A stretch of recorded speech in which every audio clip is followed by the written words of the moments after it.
नमस्कार शेतकरी मित्रांनो. आता केंद्र सरकारकडून शेतकऱ्यांना आता एक मोठी भेट मिळणार आहे. आता तर शेतकऱ्यांसाठी केंद्र सरकारने आता 7 मोठ्या घोषणांची आता योजनांची घोषणा केलेली आहे. तर कोणते निर्णय ते 7 मोठे आहेत तेच आपण आता या व्हिडिओद्वारे बघणार आहोत. त्यासाठी व्हिडिओ पूर्णपणे बघा.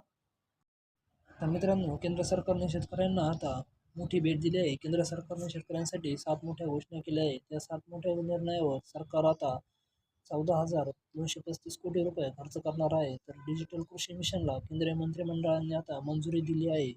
तर यासाठी केंद्र सरकारकडून 2817 कोटी रुपयांची तरतूद करण्यात आली आहे. शेतकऱ्यांचे उत्पन्न आणि राहणीमान उंचावण्यासाठी केंद्र सरकारने काही योजनांचाही आज आता घोषणा केली आहे. त्यात डिजिटल कृषी मिशन आणि पीक विज्ञान योजनांचाही समावेश आहे. तर त्या कोणत्या 7 योजना आहेत तेच आपण पुढे आता व्हिडिओत पाहू. तर त्यासाठी व्हिडिओ पूर्णपणे पहा. तर त्यातील पहिली योजना म्हणजे डिजिटल कृषी अभियान ही आता, आणि त्यानंतर दुसरी अन्न आणि पोषण सुरक्षेसाठी पीक विज्ञान योजना, तिसरी म्हणजे कृषी शिक्षण व्यवस्थापन आणि सामाजिक शास्त्रांचे बळकटीकरण योजना, चौथी योजना शाश्वत पशुधन आरोग्य आणि उत्पादन, पाचवी म्हणजे फलोत्पादन शाश्वत विकास, आणि 6वी योजना म्हणजे कृषी विज्ञान केंद्राचे बळकटीकरण व्हावे यासाठी 6वी योजना आहे. आणि 7वी योजना म्हणजे नैसर्गिक संसाधन व्यवस्थापन ही 7वी. म्हणजे अशा प्रकारच्या 7 योजनाची आता सरकारने घोषणा केलेली आहे.